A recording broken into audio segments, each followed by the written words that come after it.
سورۃ الکہف بسم اللہ الرحمن الرحیم الحمد للہ الذی انزل علی عبدہ الکتاب ولم یجعل لہ عوجا۔ یہ پوائنٹ میں نوٹ کرا چکا ہوں کہ آخری آیت کیا تھی؟ قل الحمد للہ، کہو قل حمد اللہ کے لیے ہے۔ یہ آخری آیت تھی سورہ بنی اسرائیل کی، اور سورہ کہف کی آیت شروع ہو رہی ہے الحمد للہ الذی، گویا کہ اس حکم کی تعمیل جو ہے اس سے آغاز ہو رہا ہے سورہ مبارکہ کا۔ اس کو میں نے کہا تھا یہ انٹر لاک ہیں دونوں صورتیں، جو ہے جیسے آتا ہے تورات میں کہ حضرت یعقوب اپنے بھائی عیسو کی ایڑیاں پکڑے ہوئے تولد ہوئے، یہ جڑواں پیدا ہوئے تو دو بھائی عیسو اور یعقوب۔ عیسو بڑے تھے، یعنی بڑے اسمانی میں جو بھی ہوتے ہیں جڑواں، ان میں جو پہلے جس کی ولادت ہو جائے وہ بڑا ہوتا ہے، چاہے 2 منٹ کا فرق ہو 5 منٹ کا فرق ہو۔ تو اس کی ولادت کے بعد پھر حضرت یعقوب کو عقب کہتے پیچھے کو، پیچھے آنے والا یعقوب اس لیے ان کا نام پڑ گیا ہے۔ یہ پچھلا ہے، جو پہلا تھا وہ عیسو تھا۔ عیسو کے بارے میں کچھ معلوم نہیں، ان کی اولاد وغیرہ کدھر گئی، بہرحال وہ ایک علیحدہ بحث ہے۔ تو اسی طریقے سے یہ سورہ کہف جو ہے گویا کہ سورہ بنی اسرائیل کی ایڑیاں پکڑے ہوئے قرآن مجید میں وارد ہے۔ اس میں آپ دیکھیے الحمدللہ الذی انزل علی عبدہ، وہی اللہ تعالیٰ نے اللہ کے اپنے رسول کی جو نسبت ہے اس کو عبد نمایاں کیا ہے۔ کتاب نازل کی ولم یجعل لہ عوجا، اور اس میں کوئی کجی نہیں رکھی، قیما سیدھی، ٹھیک ٹھیک، روشن مبین، لینذر بأسا شدیدا۔ اب یہ ہے لفظ جو بہت زیادہ غور کرنے کے قابل ہے۔ اس کتاب کے حضور پر نزول کے مقاصد میں سے ایک یہ بھی ہے خبردار کر دیں ایک بہت بڑی آفت سے۔ ویسے باسن جب واحد آتا ہے تو عام طور پر اس کے معنی جنگ ہوتے ہیں، جب جمع میں آتا ہے تو سختی، مصیبت، بھوک، فاقہ، یہ سارے بأسا۔ آیت البر میں بھی ہم نے پڑھا والصابرین فی البأساء والضراء وحین البأس۔ بأسا جب جمع میں آیا ہے تو فقر و فاقہ، تکلیف، مصیبت، اور حین الباس جنگ کے وقت۔ تو ان دونوں کو ذہن میں رکھیے، بہت بڑی آفت، بہت بڑی آفت، بہت بڑی آفت ایک تو ہے دجالی فتنے کی، دجال المسیح الدجال جو آنے والا ہے، جس کے بارے میں حدیث میں آتا ہے کہ کوئی نبی اور رسول ایسا نہیں گزرا جس نے اپنی قوم کو دجال کے فتنے سے آگاہ نہ کیا، اور پوری انسانی تاریخ میں دجال کے فتنے سے بڑا کوئی فتنہ نہیں، اور وہ ہر بندہ مومن کے امتحان کے لیے کڑا ترین جو ہے مرحلہ آ جائے گا، سخت ترین امتحان اس کا لیا جائے گا۔ تو یہ جو سختی ہے اس کی خبر دیتے ہوئے یہ سورہ مبارکہ نازل ہو رہی ہے، اور خاص طور پر اسے باسن اگر جنگ کے معنی میں لیں تو الملحمۃ العظمیٰ، کتاب الملاحم، جو کہ آپ دیکھیں گے احادیث کی کتابوں میں پورا باب ہے کتاب الملاحم، اور اس کا تعلق بھی دجال کے ساتھ ہے، کیونکہ پھر دجال ہی کو قتل کریں گے حضرت مسیح علیہ السلام نازل ہو کر۔ تو یہ سارا مسئلہ جو ہے اس کی خبر دینے کے لیے قیما لینذر بأسا شدیدا من لدنہ، گویا کہ یہ جو احادیث کی کتابوں میں آپ کو حدیث کے ابواب ملتے ہیں، چاہے وہ کتاب الفتن ہو اور چاہے وہ کتاب جو ہے آثار قیامہ ہے، اس طرح کے جتنے بھی ہیں، اور کتاب الملاحم ہے، یہ گویا کہ اس کی شرح ہے لینذر بأسا شدیدا من لدنہ، اور یہ ہوگا بھی خاص اللہ کی طرف سے۔ یہ آزمائش بھی، یہ دجال کا فتنہ بھی، یہ بہت بڑی جنگ بھی، جس کو آرمگڈون کہتے ہیں، کرسچین جو ٹریڈیشن ہے اس میں اس کے لیے لفظ ہے آرمگڈون، ایک بہت بڑی جنگ ہوگی۔ ڈکشنری میں بھی آپ دیکھیں گے کہ خیر اور شر کی قوتوں کے درمیان اس دنیا کے خاتمے سے پہلے ایک بہت بڑی جنگ ہونی ہے جس کا نام آرمگڈون ہے۔ لینذر بأسا شدیدا من لدنہ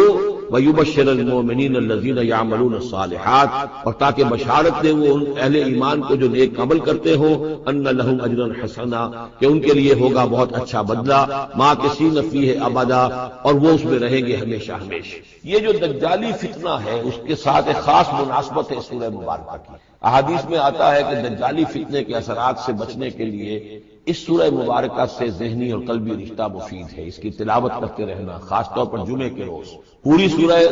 کہف، ورنہ یہ کہ کم سے کم اس کی ابتدائی اور آخری آیات ان کی بڑی اہمیت ہے۔ دجالی فتنہ اصل میں کیا ہے سمجھ لیجئے کہ ایک تو ہے دجالی فتنہ بالعموم، دجل کہتے ہیں فریب کو، جیسے کہ کوئی نبی نہیں ہے وہ اس نے فریبی لبادہ اوڑھ لیا، نبوت کا دعویٰ کر رہا ہے، وہ دجال ہے۔ تو اس طرح کی تو حضور نے فرمایا ہے کہ 30 دجال پیدا ہوں گے، انہی میں سے ایک ہمارے زمانے کے اندر جو ہے یہ غلام احمد قادیانی بھی تھا، وہ دجال تھا، جس نے کہ اعلان کیا کہ میں نبی ہوں جبکہ وہ نبی نہیں تھا۔ تو فریبی بنا ہوا جس نے کہ ملمہ اپنے اوپر چڑھایا ہوا ہے۔ اسی طریقے سے دجالی فتنہ یہ جو ہے اس پوری دنیا میں اس وقت جو فتنہ ہے وہ یہ ہے کہ مادہ پرستی کا اتنا غلبہ ہو چکا ہے ذہنوں کے اوپر، افکار کے اوپر،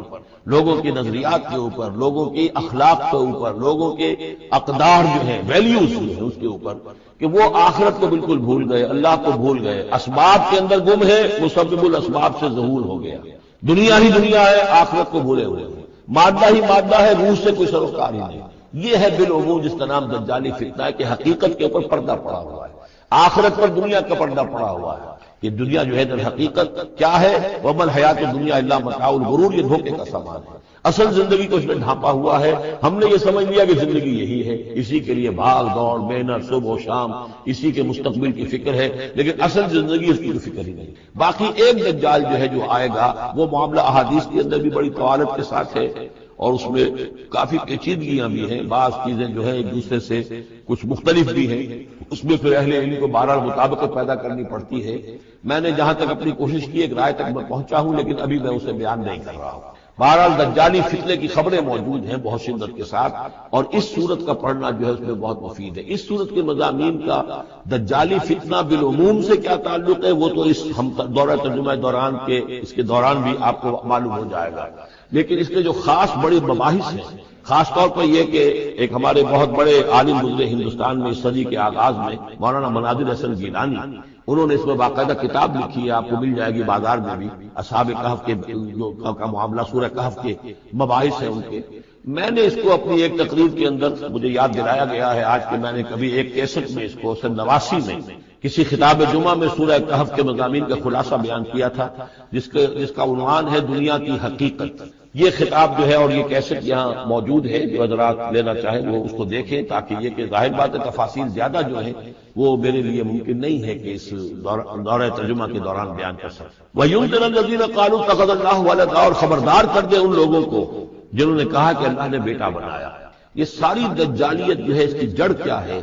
مسیحیت، جو موجودہ مسیحیت ہے، جو حقیقت میں مسیحیت نہیں ہے، پولزم، جس کی بنیاد تثلیث پر ہے کہ اللہ کا بیٹا بنا دیا حضرت مسیح علیہ السلام کو، اور انہیں کفارہ بنا دیا تمام جو بھی مان لے ان کو ان کے گناہوں کا، پیش کی معافی ہے ان کے گناہوں کی جو حضرت مسیح پر ایمان لے آئے، اور نمبر 3 شریعت ساخت کر دی، اور نمبر 4 سارا اختیار جو ہے وہ پوپ کے ہاتھ میں دے دیا گیا کہ تم جو چاہو جس چیز کو چاہو حلال کرو، جس چیز کو چاہو حرام کرو۔ ان چیزوں نے مل کر نفس مذہب کو اس قدر قابل نفرت سے بنا دیا کہ یورپ کے عوام کے اندر مذہب کے خلاف شدید نفرت پیدا ہو۔ چنانچہ اس کے بعد جب مسلمانوں کے زیر اثر وہاں پر علم پھیلا ہے،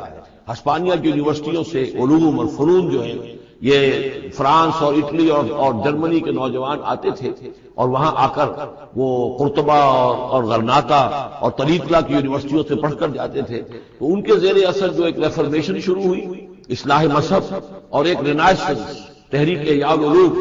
وہ جو اصل تو تحریک تھی اس بات کی کہ انسان علم کی طرف دوبارہ رجوع کرے، لیکن یہ کہ وہ علم جب آگے بڑھا ہے تو وہاں پہ عیسائیت کے خلاف جو رد عمل تھا اس کی وجہ سے اس میں مذہب کی دشمنی جو ہے اس تحریک کے اندر خود بخود شامل ہو گئی۔ تو مذہب سے بیزاری،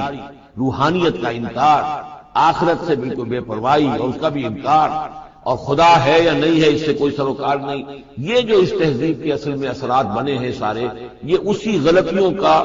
یہ اثرات ہیں، نتائج ہیں کہ جو عیسائی مذہب کے اندر جو یہ تحریفات کر کے جو غلطیاں کی، اس کو یہاں کہا گیا ہے کہ ان لوگوں نے کہ جنہوں نے یہ عقیدہ ایجاد کیا، ما لہم بہ من علم، ان کے پاس اس کے لیے کوئی علمی سند نہیں ہے، ولا لآبائہم، نہ ان کے آباء و اجداد کے پاس کوئی سند تھی، کبرت کلمۃ تخرج من افواہہم، بہت بڑی بات ہے جو ان کے منہ سے نکل رہی ہے، بہت بڑی گستاخی ہے جو یہ اللہ تعالیٰ کی شان میں کر رہے ہیں، ان یقولون الا کذبا، یہ نہیں کہہ رہے مگر جھوٹ، سراسر سیدھا سفید جھوٹ بول رہے ہیں، فلعلک باخع نفسک علی آثارہم، تو اے نبی شاید کہ آپ اپنے آپ کو ہلاک کر لیں گے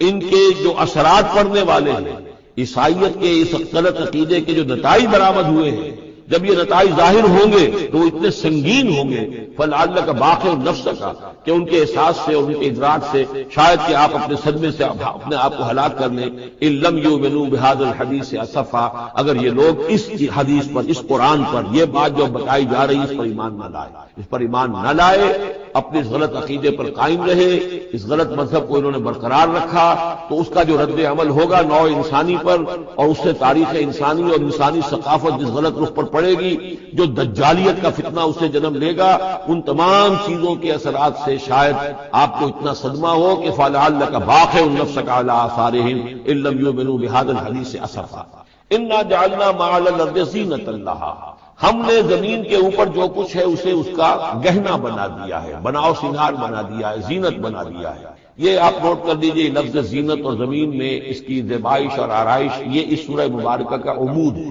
یعنی اس کو اتنا کھبا دیا ہے نگاہوں میں اللہ نے کہ آخرت سے خود بخود انسان غافل ہو جائے۔ یہ پردہ پڑ گیا ہے، چمک دمک ہے، یہ کاریں ہیں، یہ بلڈنگیں ہیں، یہ کوٹھیاں ہیں، یہ عالیشان عمارتیں ہیں، یہ کیا کچھ اس کی جو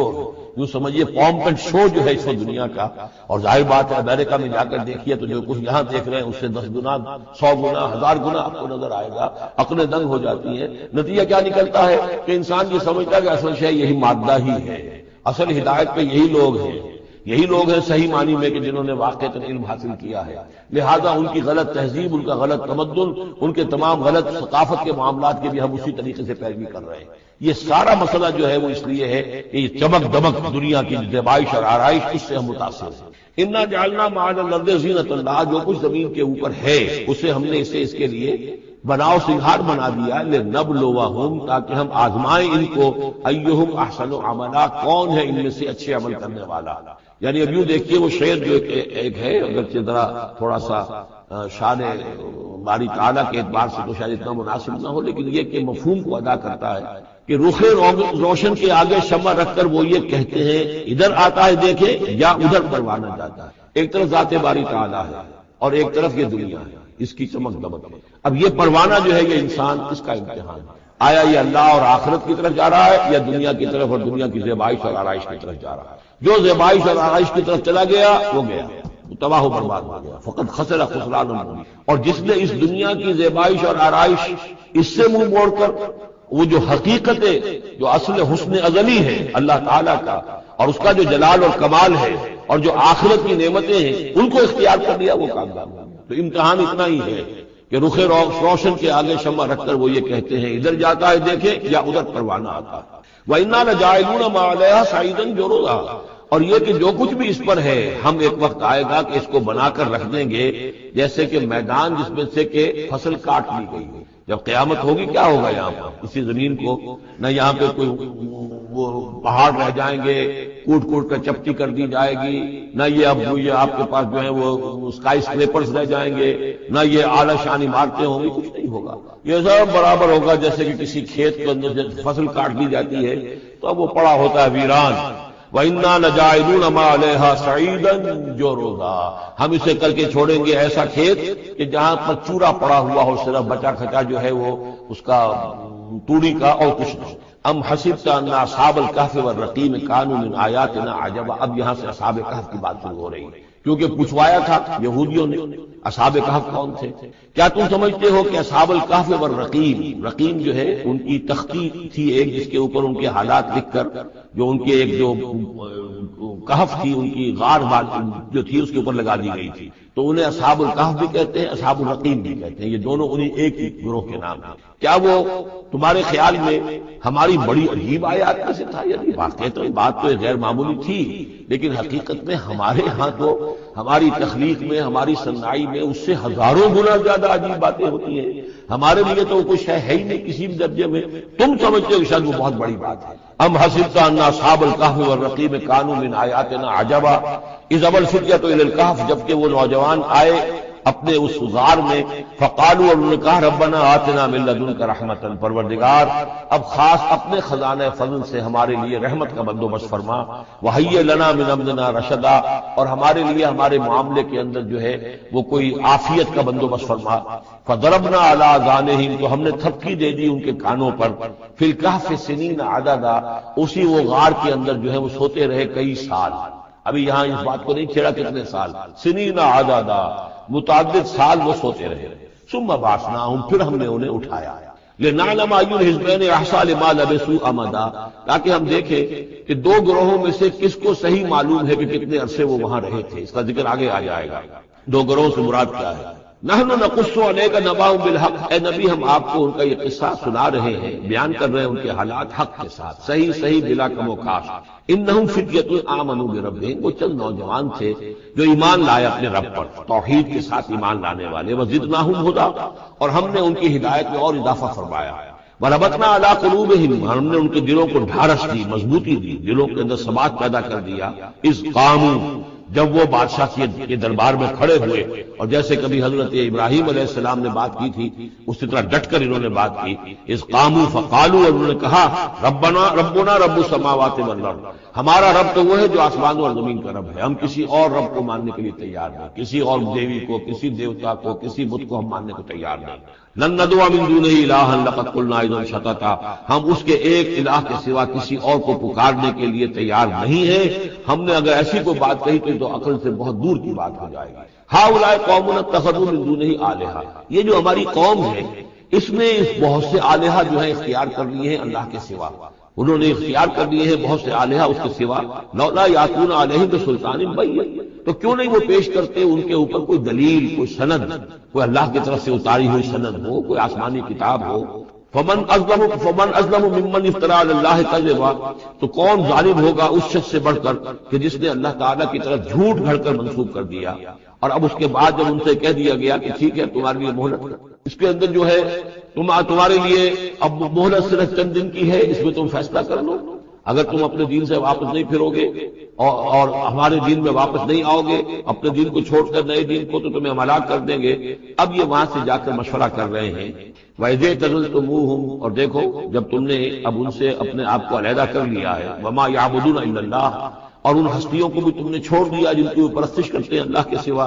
فَآوُوا إِلَى الْكَهْفِ، تو اب آؤ کسی کھو میں، کسی غار میں پناہ لینے۔ ینشر لکم ربکم من رحمتہ، تمہارا رب تمہارے لیے وہاں کوئی رحمت کا سامان کر دے گا۔ ویہیئ لکم من امرکم مرفقا، اور تمہارے معاملے کے اندر اللہ تعالیٰ خاص اپنی طرف سے کوئی نرمی اور کوئی آسائش کا سامان پیدا فرما دے گا۔ وتری الشمس اذا طلعت تزاور عن کہفہم ذات الیمین، اور تم دیکھو کہ سورج جب طلوع ہوتا تھا تو وہ ان کی اس غار سے کنی کتراتا ہوا داہنی طرف نکل جاتا تھا، یعنی براہ راست دھوپ جو ہے اس میں نہیں آتی تھی۔ وَإِذَا غَرَبَتْ، جب ڈوبتا تھا، تَقْرِضُهُمْ ذَاتَ الشِّمَالِ، تو بھی وہ کنی کترا جاتا تھا بائیں طرف، تو گویا کہ سورج جو ہے یوں جا رہا ہے اور اس غار کا جو منہ ہے وہ شمال کی طرف ہے، لہذا براہ راست جو ہے داہنی طرف سے ہو کر بائیں طرف سے ہو کر سورج نکل گیا، دھوپ جو ہے براہ راست اس پر نہیں آ رہی۔ اسی اصول پر آج کل جو بڑی بڑی بلڈنگز بنتی ہیں جو کارخانوں کی اور ملز کی، اس میں یہ نارتھ لائٹ شیلز بنائے جاتے ہیں، ایسے شیل روف کی ہوتے ہیں کہ جس میں پھر روشنی جو ہے وہ نارتھ کی طرف سے لیتے ہیں، کیونکہ ہمارے ہاں جو سورج ہے وہ کبھی بھی نارتھ میں نہیں جاتا، لہذا جو ہے سورج براہ راست کبھی نہیں آئے گا بلکہ انڈائریکٹ لائٹ آئے گی۔ وَهُمْ فِي فَجْوَةٍ مِّنْهُ، اور وہ جو اس غار کی اندر سے کھلی تھی، اس کھلی غار کے اندر جا کر وہ لیٹ گئے، سو گئے۔ ذَلِكَ مِنْ آیَاتِ اللَّهِ، یہ اللہ کی نشانیوں میں سے ہے۔ مَن يَهْدِ اللَّهُ فَهُوَ الْمُهْتَدِ، جس کو اللہ ہدایت دیتا ہے وہی ہے کہ جو ہدایت یافتہ ہوتے ہیں۔ وَمَن يُضْلِلْ فَلَن تَجِدَ لَهُ وَلِيًّا مُرْشِدًا، اور جس کو اللہ تعالیٰ گمراہ کر دے، جس کی گمراہی کا فیصلہ فرما دے، پھر اس کے لیے تم نہیں پاؤ گے کوئی بھی جو حمایتی ہو، مددگار ہو، اس کو راہ پر لانے والا۔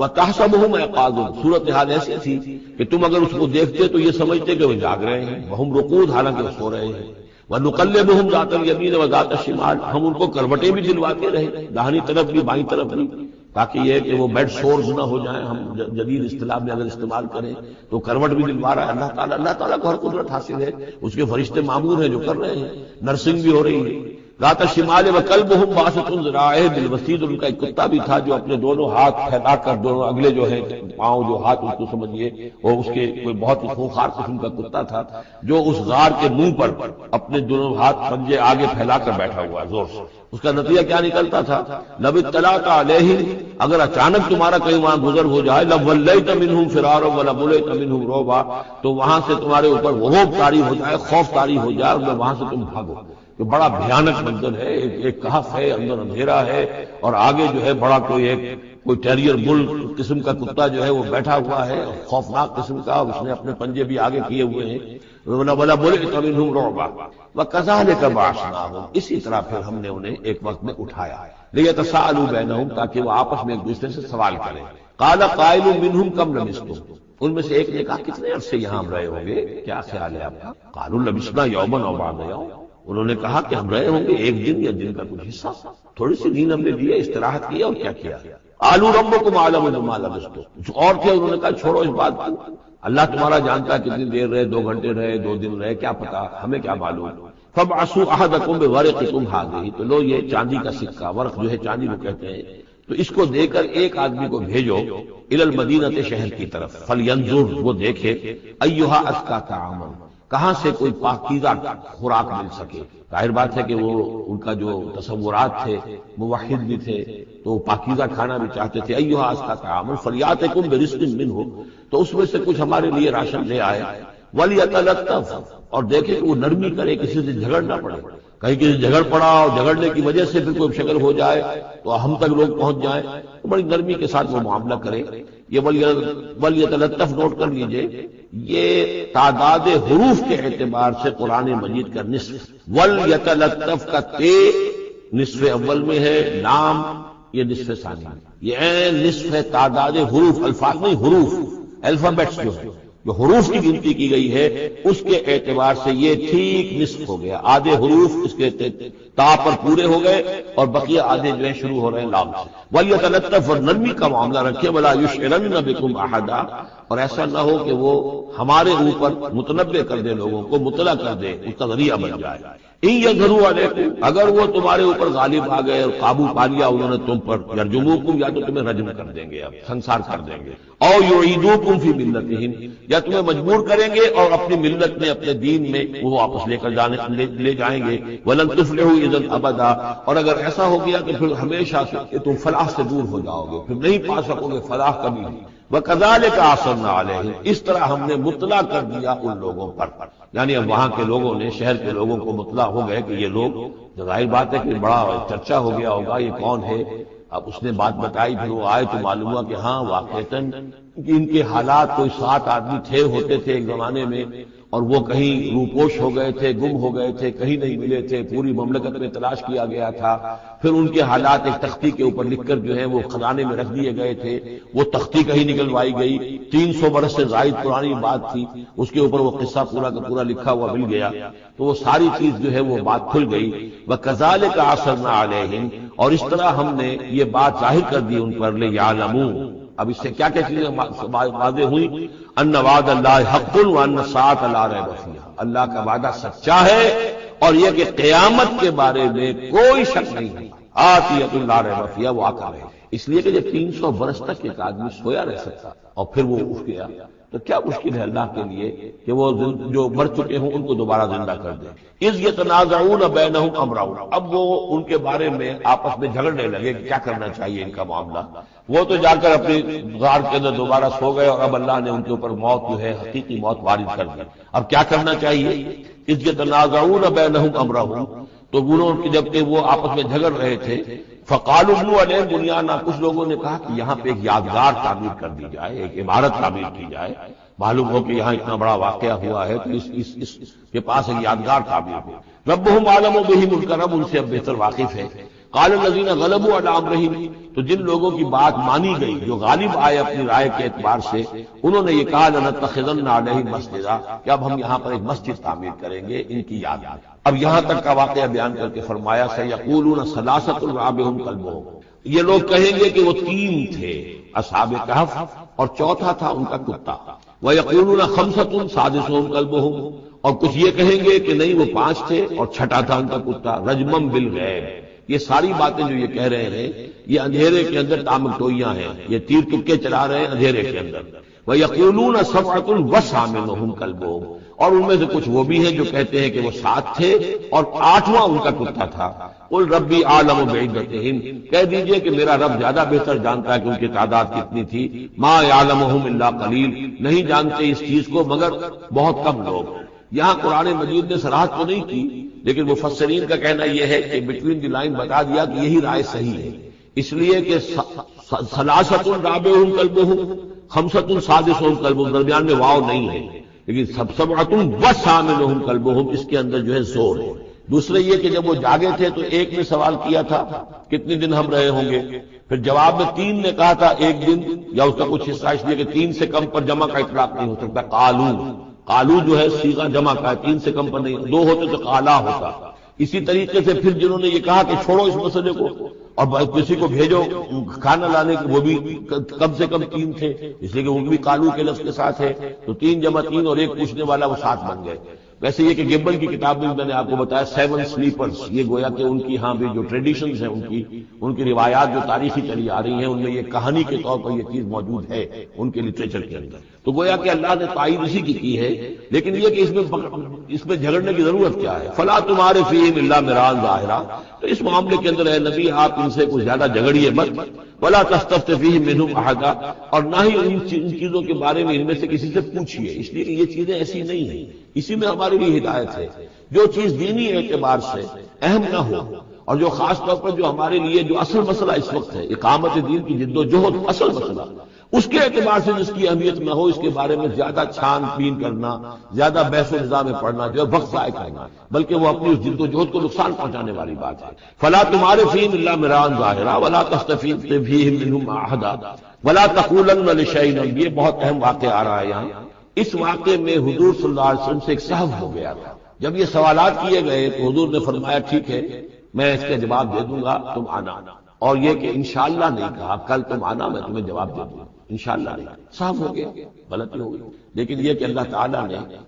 جن کے جتنے رتبے بلند ہوتے ہیں پھر ان کی سختی بھی ہوتی ہے، جن کے رتبے ہیں سوا، ان کی سوا مشکل۔ ہم عام طور پر یہ باتیں کہتے رہتے ہیں ہمارے لیے اللہ نے کیا گرفت کرنی ہے کہ ان کی کوئی حیثیت نہیں، کوئی مقام ہی نہیں، لیکن یہ کہ جو بلند مقام والا ہو اور وہ بغیر انشاءاللہ کہہ دے کہ کل یہ ہو جائے گا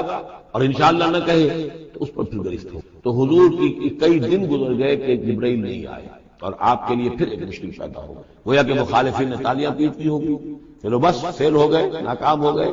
اس امتحان کے اندر جو ہے وہ تو اب یہ کامیاب نہیں ہو پائے۔ اس کے بعد جبرائیل آئے، یہ واقعات بھی لے آئے، ساتھ ہی یہ ہدایت بھی لائے۔ وَلَا تَقُولَنَّ لِشَيْءٍ إِنِّي فَاعِلٌ ذَلِكَ غَدًا، دیکھیے کبھی نہ یہ کہیے گا کہ یہ کام میں کل ضرور کر دوں گا، إِلَّا إِن يَشَاءَ اللَّهُ، مگر اس استثناء کے ساتھ اگر اللہ چاہا۔ یہ ہماری تہذیب کے اب یوں سمجھیے کہ کچھ کلمات ہیں سماجی، ہمارے ثقافت کے، ان کے اندر جو ہے توحید کی روح جو ہے وہ کوٹ کوٹ کر بھری ہوئی ہے۔ کوئی اچھا منظر دیکھا، سبحان اللہ، یعنی یہ کہ اس منظر میں کچھ نہیں ہے، اصل میں حسن اللہ کا ہے۔ پھول دیکھا، سبحان اللہ، پھول کی تعریف نہیں کر رہے ہیں، اب بنانے والے کی تعریف ہے جس نے اتنا عمدہ پھول بنایا ہے۔ کوئی آپ کو کوئی تکلیف رفع ہوئی، کوئی ضرورت پوری ہوئی، الحمدللہ، بھوک لگی ہوئی تو کھانا کھایا، الحمدللہ، تعریف اللہ کی ہے۔ کوئی چیز آپ اپنے گھر میں داخل ہوئے، منظر اچھا لگا، بچے کھیل رہے ہیں، بڑا اچھا ماحول ہے، کہیے ماشاءاللہ ماشاءاللہ، جو اللہ کو یہ جو کچھ ہے وہ اللہ کی مشیت سے، یہ کوئی میری صلاحیت سے، میری قوت سے تو نہیں ہے۔ اسی طرح سے کوئی کام کرنا، انشاءاللہ میں یہ کام کرنا تو چاہتا ہوں، ارادہ تو ہے، لیکن ظاہر بات ہے کہ اللہ تعالیٰ کی مشیت کے بغیر، اللہ کی مرضی اور اذن کے بغیر تو نہیں ہو سکتا۔ تو یہ بھی گویا کہ، اور یہ سارے کلمات اس صورت میں آپ کو مل جائیں گے، ماشاءاللہ، انشاءاللہ، اور اس سے پہلے ہم الحمدللہ سے شروع کر چکے ہیں۔ الحمدللہ الذی انزل علی عبدہ الکتاب ولم یجعل لہ عوجا ولا تقولن لشیء انی فاعل ذلک غدا الا ان یشاء اللہ واذکر ربک اذا نسیت، اور اپنے رب کو یاد کر لیا کیجئے جب آپ بھول جائیں، یعنی یہ کہ اگر کسی وقت بھول جائیں تو پھر جب یاد آ جائے واذکر ربک، تو پھر اللہ تعالیٰ کی طرف دھیان لگائیے۔ وقل عسیٰ ان یہدینی ربی لاقرب من ھذا رشدا، اور کہیے کہ ہو سکتا ہے کہ میرا رب اس معاملے میں اس سے بہتر راہ کی طرف میری رہنمائی کر دے، یعنی میں یہ کیوں کہوں کہ یہ کام میں کروں گا، ہو سکتا ہے اللہ تعالیٰ جو ہے اس سے بہتر کوئی صورتحال پیدا کر دے۔ لہذا اس معاملے کے اندر بھی کوئی زیادہ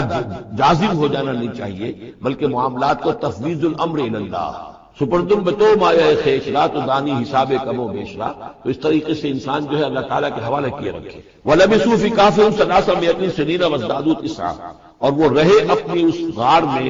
300 برس اور اس کے اوپر 9 سال۔ اس کی تعبیر کیا ہے؟ شمسی حساب سے 300 برس، اور یہ 300 برس جو شمسی ہوتے ہیں جو سولر کیلنڈر کے، وہ قمری حساب سے 309 برس۔ اس حوالے سے یہ دونوں عدد بالکل۔ قُلِ اللَّهُ أَعْلَمُ بِمَا لَبِثُوا، کہیے یہ بھی اللہ بہتر جانتا ہے کتنے عرصے رہے، اس میں بھی بحث میں پڑھنے کی ضرورت نہیں ہے۔ لہو غیب السماوات والارض، اللہ تعالیٰ ہی کے اختیار میں ہے اور اللہ ہی کے علم میں ہے غیب کل کا کل آسمانوں اور زمین کا۔ اب صرف یہی واسمع، کیا ہی عجیب اور اچھا ہے وہ دیکھنے والا، اور کیا ہی اچھا ہے وہ سننے والا، اس کی سماعت، اس کی بصارت کا تم کیا اندازہ کرو گے۔ ما لہم من دونہ من ولی، ان کا کوئی ساتھی اور پشت پناہ اور مددگار اور حمایتی نہیں ہے اس کے سوا، ولا یشرک فی حکمہ احدا، اور وہ اپنے حکم اور اختیار اور اپنی حاکمیت کے حق میں کسی کو شریک کرنے کو تیار نہیں۔ یہ جو توحید حاکمیت جو ہے، اس کے بارے میں نوٹ کر لیجئے، سورہ یوسف میں ہم نے پڑھا ان الحکم الا للہ ہمارا اللہ تعبدوا الا اياه ذلك الدين القیم۔ سورہ بنی اسرائیل کی آخری آیت میں آیا وَلَمْ يَكُنْ لَهُ شَرِيكٌ فِي الْمُلْكِ، بادشاہت میں اس کا کوئی شریک نہیں۔ یہاں فرمایا وَلَا يُشْرِكُ فِي حُكْمِهِ أَحَدًا، وہ اپنے حکم اور حاکمیت کے اختیار میں کسی کو شریک کرنے کے لیے تیار نہیں۔ وَاتْلُ مَا أُوحِيَ إِلَيْكَ مِن كِتَابِ رَبِّكَ، اور اے نبی تلاوت کیجئے جو آپ کی طرف وحی کی گئی ہے آپ کے رب کی کتاب میں۔ یعنی یہ جو سخت حالات ہیں جن سے آپ گزر رہے ہیں، دباؤ ہے آپ پر بہت شدید، اس میں آپ کے لیے سہارا کیا ہے؟ وَمَا صَبْرُكَ إِلَّا بِاللَّهِ، اور اللہ کے ساتھ اپنا قلبی تعلق اور ذہنی رشتہ قائم کرنے کے لیے سب سے مؤثر ذریعہ کیا ہے؟ قرآن مجید کی تلاوت۔ وَاتْلُ مَا أُوحِيَ إِلَيْكَ مِن كِتَابِ رَبِّكَ، جو بھی آپ کی طرف وحی کیا گیا ہے آپ کے رب کی کتاب میں سے، اس کی تلاوت کرتے رہا کیجئے۔ لا مبدل لکلماتہ، اس کی باتوں کو بدلنے والا کوئی نہیں ہے۔ وَلَن تَجِدَ مِن دُونِهِ مُلْتَحَدًا، اور اس کے سوا آپ کو کہیں کوئی پناہ نہیں ملے گی۔ پناہ دینے والا بھی وہی ہے، کوئی اور پناہ نہیں دے سکتا۔ سختی کتنی بھی ہے، جھیلیے، برداشت کیجیے۔ اس سختی کو آسان بنا سکتے ہیں، اللہ کی کتاب کی تلاوت کریے اور کر کے سناتے رہیے اپنے ساتھیوں کو بھی، اسی سے تمہارے اوپر یہ سختیاں جو ہیں ہلکی ہو جائیں گی، ان بھاری چیزوں کو برداشت کرنا آسان ہو جائے گا۔ لیکن جان لیجئے پناہ ملے گی تو اللہ کے دامن میں، نہ کہیں جہاں میں پناہ ملی جو اما ملی تو کہاں ملی میرے جرم خانہ خراب کو تیرے عفو بندہ نواز میں۔ لن تجد من دونہ ملتحدا واصبر نفسک مع الذین یدعون ربهم بالغداۃ والعشی، اور اپنے آپ کو روکے رکھیے اور صبر کیجیے ان لوگوں کے ساتھ جو اپنے رب کو پکارتے ہیں صبح و شام۔ یہ اگرچہ غرباء میں سے ہیں، یہ بلال ہے، یہ عبداللہ ابن ام مکتوم ہے، یہ نابینا ہے، یہ ابو فقی ہے، یہ غلام ہے، یہ عمار ہے، اور یہ اسی طریقے سے خباب ہے، لوہار ہے۔ یہ لوگ جو ہے آپ ان کی رفاقت کو غنیمت سمجھیے۔ واصبر نفسک مع الذین یدعون ربهم بالغداۃ والعشی یریدون وجہہ، وہ اللہ کی رضا کے طالب ہیں، طلبگار ہیں، اللہ سے محبت کرنے والے ہیں۔ ولا تعد عیناک عنہم، اور دیکھیے آپ کی نگاہیں ان سے ہٹ کر ادھر نہ جائیں جن کے پاس دولت ہے۔ عنہم ترید زینت الحیات الدنیا، کہیں آپ کی نگاہ ادھر نہ جائے جہاں زیبائش ہے، آرائش ہے، دنیا کی چمک دمک ہے، دولت ہے۔ آپ ولید بن مغیرہ کی طرف تو متوجہ ہوں اور عبداللہ ابن ام مکتوم کی جانب نہ ہو، معاذ اللہ ایسا نہیں۔ یہ بالکل وہی بات ہے جو ہم سورہ ہجر میں بھی پڑھ چکے ہیں، وَلَا تَمُدَّنَّ عَيْنَيْكَ إِلَىٰ مَا مَتَّعْنَا بِهِ أَزْوَاجًا مِّنْهُمْ زَهْرَةَ الْحَيَاةِ الدُّنْيَا، یہ جو بھی ہم نے ان کو دے رکھا ہے دنیا کا ساز و سامان، چمک دمک، اس کی طرف آپ کی نگاہیں نہ اٹھے۔ وَلَا تَعْدُ عَيْنَاكَ عَنْهُمْ، آپ کی نگاہیں ان سے ہٹ کر، انہیں نظر انداز کر کے ان لوگوں کی طرف نہ متوجہ ہو جائیں۔ ترید زینت الحیات الدنیا، تو کیا آپ بھی دنیا کی، کہ لوگوں کو یہ گمان ہونے لگے، شک ہو جائے کہ آپ کی نگاہ میں بھی دنیا کی زینت کا جو ہے بہت اس کی اہمیت ہے۔ وَلَا تُطِعْ مَنْ أَغْفَلْنَا قَلْبَهُ عَنْ ذِكْرِنَا، اور بات مانیے اس کی جس کے دل کو ہم نے اپنی یاد سے غافل کر دیا ہے۔ وَاتَّبَعَ هَوَاهُ، اور جو اپنی خواہش نفس کی پیروی کر رہا ہے۔ وَكَانَ أَمْرُهُ فُرُطًا، اور اس کا کام جو ہے وہ اعتدال سے بہت ادھر ادھر ہو گیا۔ وَاتْلُ مَا أُوحِيَ إِلَيْكَ مِن كِتَابِ رَبِّكَ لَا مُبَدِّلَ لِكَلِمَاتِهِ وَلَن تَجِدَ مِن دُونِهِ مُلْتَحَدًا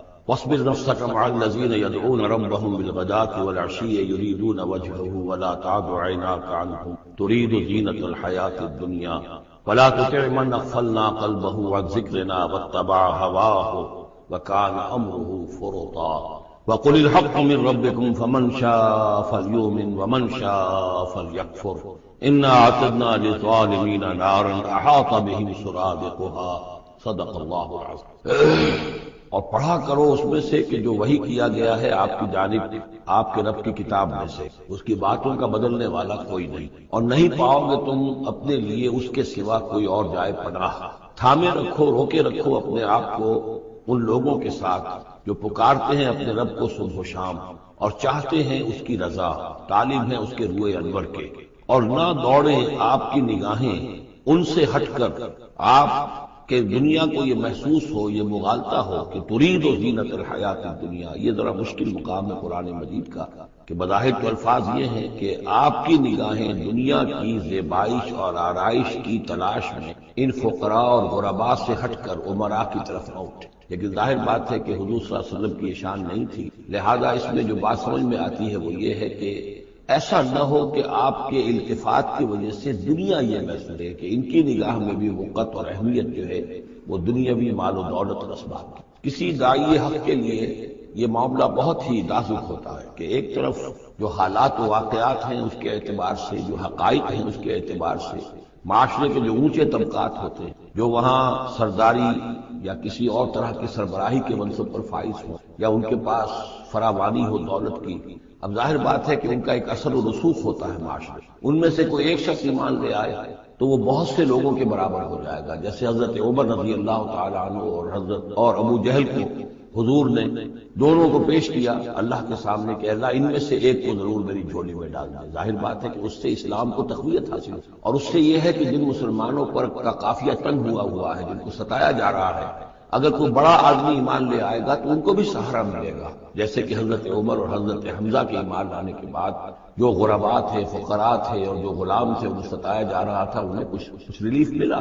اس حوالے سے ایک طرف تو اس کی ضرورت ہوتی ہے کہ ان کی طرف توجہ کی جائے، التفات رکھا جائے، تاکہ اگر وہ ایمان لے آئے تو اس سے ایمان کو بھی تقویت ہو، اسلام کی تقویت ہو، مسلمانوں کو بھی فائدہ پہنچے۔ دوسری طرف یہ اندیشہ ہوتا ہے کہ غرباء کا دل نہ دکھے، تیسری طرف یہ کہ لوگ یہ نہ سمجھیں کہ یہ بھی زیادہ جو ہے مدارات کرتے ہیں اور زیادہ التفات کرتے ہیں امراء کی طرف، اہم لوگوں کی طرف، گویا کہ ان کی نگاہوں میں بھی دنیا کی انہی چیزوں کی وقت ہے، انہی چیزوں کی اہمیت ہے۔ تو یہ تین طرف کی چیز سمجھیے کہ یہ چکی دو پارٹوں والی نہیں، تین پارٹوں والی ہے، کہ جس میں کوئی داعی جو ہوتا ہے وہ اس مخبصے میں آ جائے کہ ایک طرف تقاضا یہ ہے خود تحریک کا، دعوت کا، اس جد و جہد کا، اس کے تقاضے یہ ہیں کہ ان کی طرف التفات ہو، ان کی طرف توجہ کی جائے تاکہ ان میں سے کچھ لوگ ایمان لے آئے تو کام میں سہولت حاصل ہو، مدد حاصل ہو، لیکن دوسری طرف یہ منفی دو اثرات بھی موجود ہیں۔ تو اس کے مابین جو ہے حکم دیا جا رہا ہے حضور صلی اللہ علیہ وسلم کو کہ بہرحال آپ یہ احتیاط کیجئے کہ یہ تاثر نہ ابھرنے پائے کہ محمد کے نزدیک بھی صلی اللہ علیہ وسلم اصل اہمیت جو ہے وہ دولت مند لوگ، ولا تطع من اغفلنا قلبه عن ذکرنا، اور مت کہنا مانیے ان لوگوں کا، یہ جیسا کہ میں نے بارہا عرض کیا ہے کہ دباؤ پڑ رہا تھا سرداران قریش کی طرف سے کہ کچھ ہماری بات مان لیجئے، کچھ ہم آپ کی مان لیں، تو یہاں گویا کہ اس پہ پھر متنبع کیا جا رہا ہے کہ جن لوگوں کو دلوں کو ہم نے اپنی یاد سے غافل کر دیا ہے، محروم کر دیا ہے، آپ ان کی باتیں سنیں بھی مت، ان کی طرف دھیان بھی مت دیجیے۔ ولا تطع من اغفلنا قلبه عن ذکرنا واتبع هواه وكان امره فرطا وقل الحق من ربكم۔ یہ جو مضمون ابھی ہم نے دوبارہ پڑھا ہے اس کو آپ دیکھیں گے کہ یہ 21ویں پارے کی آغاز میں پھر دوبارہ آئے گا کہ جب بھی شدید کشاکش کا دور آیا ہے تو اس میں یہی ہدایات اللہ تعالیٰ کی طرف سے آئی ہیں حضور کو اور حضور کی وساطت سے تمام اہل ایمان کو کہ قرآن مجید کے ساتھ تمسک جو ہے اور مضبوط کرو، قرآن مجید کے ساتھ اپنے تعلق کو اور گہرا کرو، اور اس کو پڑھنا اور اس کا جو ہے اس کے ساتھ جو ہے اپنے اوقات کا بسر کرنا، اس میں اور اضافہ کرو، اسی سے تم ان شدائد و مصائب کا مقابلہ کر سکتے۔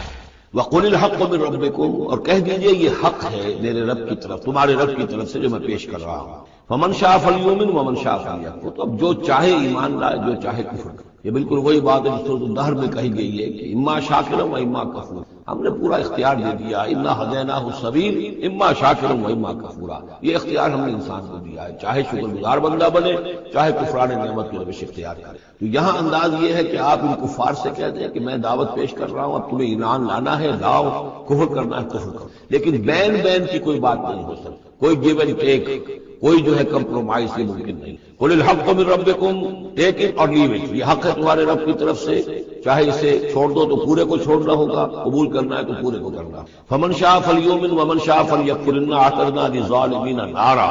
ہم نے ظالموں کے لیے، کافروں کے لیے، مشرکوں کے لیے آگ تیار کر رکھی ہے، احاط بہم سرادقها، اس کی قناتیں ان کا احاطہ کر لیں گے، وہ قناتوں کی شکل میں آگ ہوگی جو گھیرے میں لے لیں گے۔ وَإِن يَسْتَغِيثُوا، اور اگر وہ پیاس سے جہاں بلب ہو کر پانی مانگیں گے، یغاثوا بماء کالمہل یشفی الوجوہ، تو انہیں ایسا پانی دیا جائے گا پینے کے لیے کہ جیسے بھول، یہ جو محل کے ترجمے کئی کیے گئے ہیں، کھولتے تیل کی تلچھٹ، لاوا، پگھلا ہوا تانبا اور پیپ وغیرہ، مان صدید، ان میں، اور وہ اتنا گرم ہوگا یشفی الوجوہ کہ ان کے چہروں کو بھون دے گا۔ بئس الشراب، بہت ہی بری شے ہوگی پینے کی، وساعت مرتفقہ، اور یہ ان کے لیے ان کی آرام گاہ جو بنے گی جہنم بہت ہی بری آرام گاہ ہوگی۔ اس کے برعکس وہی سائملٹینیس کنٹراسٹ کا اسلوب، ان الذین آمنوا وعملوا الصالحات، جو لوگ ایمان لائے اور نیک عمل کریں، انا لا نضیع اجر من احسن عملا، ہمارا یہ اصول نہیں ہے کہ جو لوگ اچھے عمل کریں ان کے اجر کو ہم ضائع کر دیں، ان کا اجر بھرپور انہیں ملے گا۔ اولئک لہم جنات عدن تجری من تحتہم الانہار، یہ وہ لوگ ہیں کہ جن کے لیے ہیں وہ رہنے والے باغات، ریزیڈینشل گارڈنز، جن کے دامن میں ندیاں بہتی ہوں گی، یحلون فیہا من اساور من ذہب، انہیں پہنائے جائیں گے وہاں کنگن سونے کے،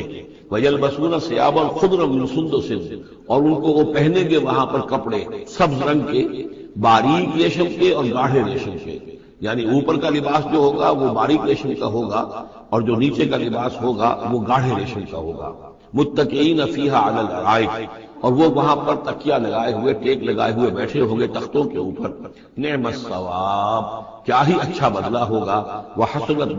مرتفقہ، اور کیا ہی خوب ان کے لیے آرام گاہ ہوگی۔ پانچویں رکوع میں ایک مکالمہ آ رہا ہے دو اشخاص کا۔ ایک شخص وہ ہے کہ جس کو اللہ نے دنیاوی نعمتیں جو بھی اس دور کی تھیں بھرپور دی ہیں، مادی وسائل بھرپور دے رکھے ہیں، اور وہ اس قدر اس کا معاملہ ٹھیک چل رہا ہے کہ ہوتے ہوتے اس کی نگاہ اب اللہ کی طرف سے ہٹ کر ان مادی اسباب و وسائل ہی پر جم گئی ہے، اس کا توکل اور اعتماد اسی پر قائم ہے۔ ایک دوسرا شخص دنیاوی اعتبار سے مرفع الحال نہیں ہے، اس کے پاس دولت نہیں ہے، دنیاوی چیزیں نہیں ہیں، لیکن وہ اللہ تعالیٰ کی معرفت اسے حاصل، وہ اس دولت مند آدمی کو بھی نصیحت کرتا ہے کہ تم اللہ کو بھول گئے ہو، تمہیں چاہیے کہ اب تمام چیزوں کے اوپر جو بھی اللہ نے تمہیں دی ہے اس کا شکر ادا کرو، اس کا حق ادا کرو۔ لیکن اس نے اپنے گھمنڈ میں آ کر اسے بہت تلخ جواب دیا، میرے پاس یہ سب کچھ ہے کہ گویا کہ میں اللہ تعالیٰ کا لاڈلا ہوں، چہیتا ہوں، تم جوتیاں پٹخار رہے ہو، تمہارے پاس کچھ نہیں ہے، تمہاری کوئی حیثیت نہیں ہے، تمہاری یہ حیثیت ہی نہیں کہ مجھے تم واعظ بھی کہو۔ لیکن یہ کہ اس پر پھر جو ان کے درمیان معاملہ ہوا تو انہوں نے کہا اس شخص نے کہ ہو سکتا ہے کہ اللہ تعالیٰ تمہارے سارے دولت کو اور مال و اسباب کو ضائع کر دے، لیکن یہ کہ اس نے کہا کیسے ہو سکتا ہے، میں نے سارا بندوبست ٹھیک کیا ہوا ہے۔ بہرحال نتیجہ یہ نکلا کہ اللہ تعالیٰ نے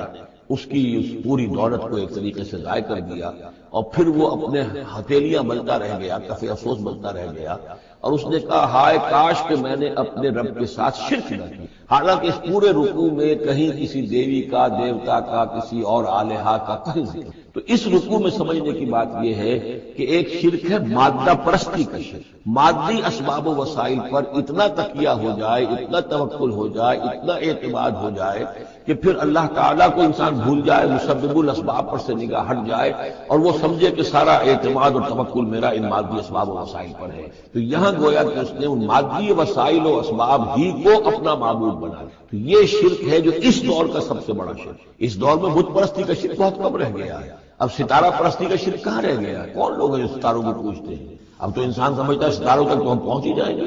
ہمارا علم تو پہنچ ہی چکا ہے، چاند تک ہم اتر آئے ہیں، اب چاند کو کون پوجے گا؟ یہ جو اب ساری جو ہے اب جو پوجا پاٹ ہو رہی ہے وہ تو مادہ پرستی کی ہے، وہ دولت کی ہے، وہ در حقیقت یا وہ لفظیاتی طور پر وطن پرستی ہے، اس کا ایک شرک ہے۔ تو یہ اس دور کے شرک کو سمجھنا بہت ضروری ہے، اور یہ رکوع اس اعتبار سے کہ اس میں کسی دیوی دیوتا کا ذکر نہیں ہے، تو شرک کون سا کیا اس نے؟ وہ شرک یہی ہے کہ اس نے دنیاوی مال و اسباب اور مادی اسباب و ذرائع کے اوپر اپنے سارے توکل کو جو ہے اس کے ساتھ منسلک کر دیا، یہی گویا کہ اس کو معبود بنا لینا۔ وَاضْرِبْ لَهُم مَثَلًا الرَّجُلَيْنِ، ان کے لیے بیان کیجئے دو اشخاص کی مثال۔ جعلنا لأحدهما جنتين من اعناب، ان میں سے ایک کو ہم نے دیے تھے دو باغ انگوروں کے، وحففناهما بنخل، اور ان دونوں کو گھیرے میں لیا ہوا تھا کھجوروں کے درختوں نے۔ اب دیکھیے کہ انگوروں کی بیلیں ہیں، اور چونکہ ادھر ادھر سے ہوا تیز نہ آئے تو کھجوروں کے جھنڈ جو ہیں وہ چاروں طرف لگے ہوئے ہیں، تاکہ ان کے مابین جو